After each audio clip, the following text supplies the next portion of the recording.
पठामि संस्कृतं नित्यं वदामि संस्कृतं सदा ध्यायामि संस्कृतं सम्यक् वन्दे संस्कृतमातरं वन्दे संस्कृतमातरं वन्दे संस्कृतमातरम्।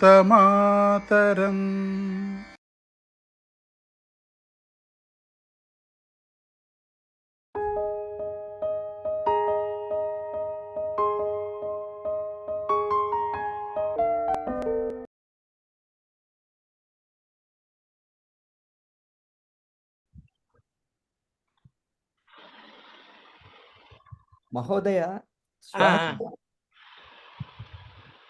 स्वतः किं कुर्वन्ति? संभाषणा शिबिरं नास्ति। अभ्यासं कुर्मः। प्रतिदिनं एकं घण्टा अभ्यासं कुर्मः। एका घण्टा रामकृष्ण महोदय, एका घण्टा एकं पुंलिंग शब्दं, घण्टा टा आकारान्तम्। आम्, क्षम्यताम्,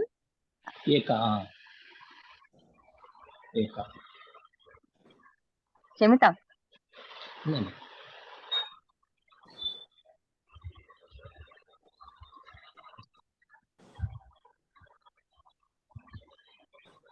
अद्य शिबिरे किं करोति महोदय? स्वपरिचयम्। अतः पुनः स्वपरिचयम्।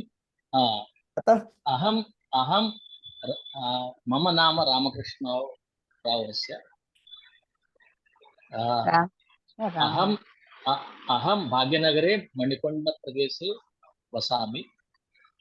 मम एकं पत्नी, एक पुत्रः, एकी पुत्री अस्ति।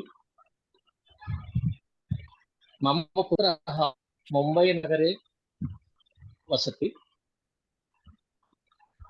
मम पुत्री भाग्यनगरे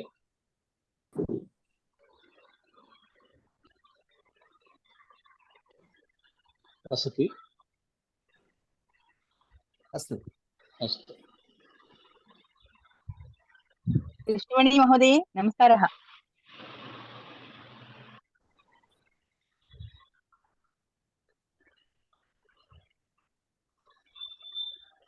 अन्म्यूट् कुर्वन्तु, अन्म्यूट् कुर्वन्तु। नमस्कारः महोदय। नमस्कारः। मम नाम कृष्णवेणी। अहं दुबै देशे निवामि। अहं गृहिणी। मम स्वदेशं भारतदेशम्। अहम् एकपुत्र एकपुत्रिका। मम पुत्रः पुत्रिका हैदराबादे निवासी।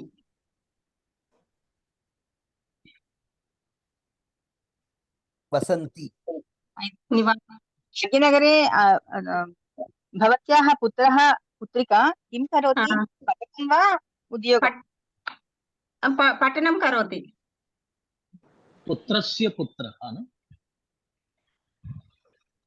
पुत्रस्य पुत्रः। दोषं खलु? पुत्रस्य पुत्रः। इदं दोषं। पौत्रः अस्ति। किवा पुत्रः पुत्रस्य पुत्रः। भवत्याः पुत्रः पुत्रस्य पुत्रः।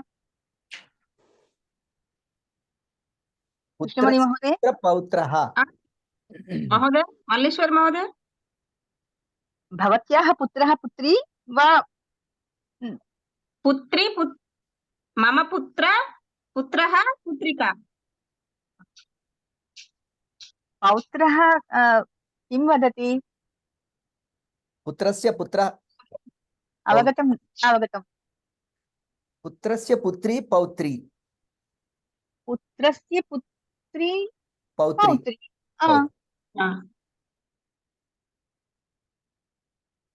ఇక్కడ డౌట్ ఏంటంటే అండి ఆవిడ పుత్ర అని చెప్పారా లేకపోతే మనవడు అని చెప్పాడా అది లేదండి पुत्रः भाग्यनगरे कुत्र वसति? अमीर्पेट प्रान्ते। पुत्रः वसति अमीर्पेट प्रान्ते अमीर्पेट नेरेड प्रदेशे। प्रान्ते पुत्रिका वसति। किं करोति? पठनं करोति वा? पठनं करोति वा? पठनं करोति। किं पठति? पुत्रः मास्टर्स् करति, पुत्रिका डिग्री फर्स्ट इयर। चिन्ता मास्तु। 13 तरगति पठति। 13 तरगति कथं भवति?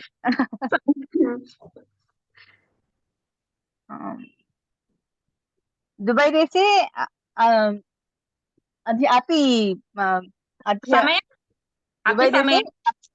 समयं कथमस्ति? अपि समयम् एकनिमिषम् 8:30 रात्रिसमये वा? उदयं प्रातःसमये 8:30 8:30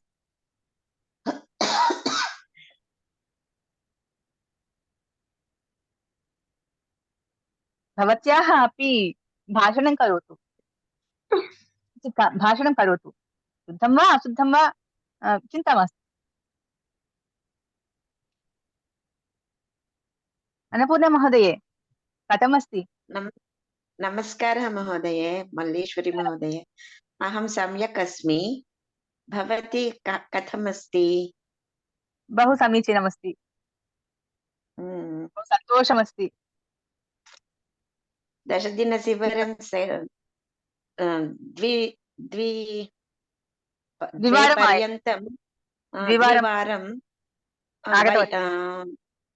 आवाम् ఆగతవత్యౌ. నాకు బహువచనం తెలుసు కానీ ద్వివచనం తెలియదు. ఇంకా ఆగతవత్యౌ రామః రామవు అంటారు కదా, ఆ రామవు అన్న దగ్గర నాకు అంటే అంటారని తెలుసు కానీ అది ఎలా అంటారు అంటే నాకు ఇంకా తెలియదు. ఎందుకంటే నేను అది నేర్చుకోలేదు ఇంకా. అంటే మన ఇద్దరం కదా. అహం कुत्र वसति? अहं खम्मंपट्ने वसामि, तेलंगाना वसामि। धन्यवादः। अस्तु, धन्यवादः। मल्लेश्वरी महोदये, 10 दिनशिबिरं कथमस्ति? बहु सम्यक् अस्ति। बहु सम्यक् अस्ति। वयं सर्वे सन्तोषम् अनुभवन्ति। ज्ञानम् अपि प्राप्नोति वा? प्राप्नोति, किञ्चित् प्राप्नोति। भाषा अस्ति चेत् किञ्चित् प्राप्नोति। मल्लेश्वरी महोदय शीघ्रं वदति।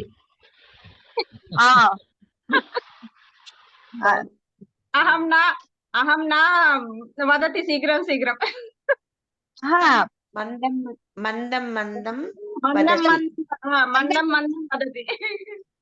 मन्दं वदति चेत् वाक्यं प्रयोगं करोति, परन्तु మీలాగా స్పీడ్ గా చెప్పడం రావట్లేదు. కరోమి భాషణం కుర్వంతు తదపి ఆగచ్చతి। భాషణం కుర్వంతు ఆగచ్చతి। అహమపి न जानाति वाक्यनिर्माणं भाषणं अहमपि न जानाति। किन्तु प्रयत्नं करोमि मन्दं मन्दं प्रयत्नं करोमि शीघ्रं शीघ्रं श्लोकं धैर्यं वदतु शीघ्रं शीघ्रं श्लोकान् मल्लेश्वरी महोदय धैर्यम् अधिकमस्ति मल्लीश्वरी महोदय धैर्यम् अधिकमस्ति तथा मम मातापितृ आशीर्वादः ధన్యోస్మి వారిచ్చిన ఏదైనా అమ్మ నాన్నని ఇంకా అంటే మర్చిపోలేము లేదు కాలం చేసినా వారు ఎప్పుడు అలాగే ఉంటారు ఖమ్మం కుత్ర అస్తి ఖమ్మం తెలంగాణ పట్టణ తెలంగాణ రాజ్య अस्ति हैदराबाद అహం తెలంగాణ पञ्चघण्टे प्रयाणमस्ति భద్రాచలస్య సమీపే ఖమ్మం సిటీ भद्राचलं समीपे భద్రాచల సమీపే అపి ఖమ్మం సిటీ ఖమ్మం పట్టణం घण्टाद्वयं सार्धघण्टाद्वयं प्रयाणमस्ति సార్ధఘంటాదయం ప్రాంతం నామ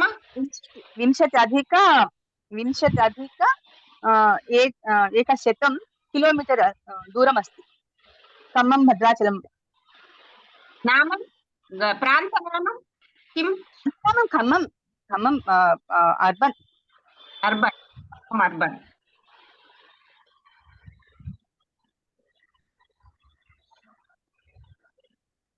భద్రాచలం మమ పుట్టింటిని ఏమంటారు మరి అది భద్రాచలం పుట్టిల్లు మాతృస్థలం మాతృస్థలం మమ జన్మస్థానం జన్మస్థానం నహి జన్మస్థానం నా మాతృస్థానం మాతృస్థానం అత్తగారింటిని ఏమంటారు శ్వశ్రు నమస్కారం గురుగారు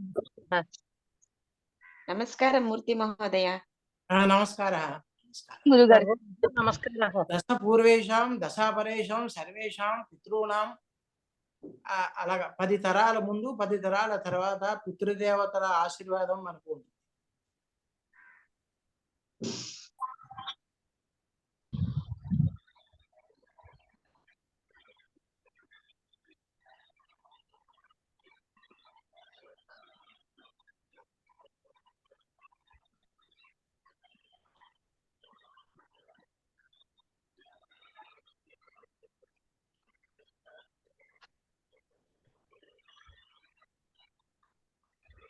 ఎందుకంటే గత 50 ఏళ్ళు కోపి అయోధ్య గతవంతః కోపి అయోధ్య రామ మందిరం దృష్ట్వా ఆగచ్చంతి వా ఎవరైనా అయోధ్య రామ మందిరం చూసి వచ్చారా నా గచ్చంతి నా గచ్చత నాగచ్చామి నా గతవాన్ అద్యతన न आगतवती आगामि 2 वर्षे गमिष्यामि अस्तु महोदय अस्तु इदानीम् अहम् अमेरिका नगरे अस्मि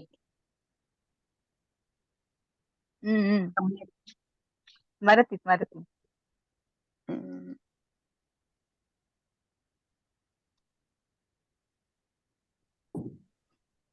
गतशिबिरे शिबिरे अपि इदानीं अत्र अस्मि प्रारम्भं भाग्यनगरे प्रारम्भं कृतवती अनन्तरं अत्र आगतवती तत् कारणेन 2 शिबिर अमेरिका नगरे चालितवती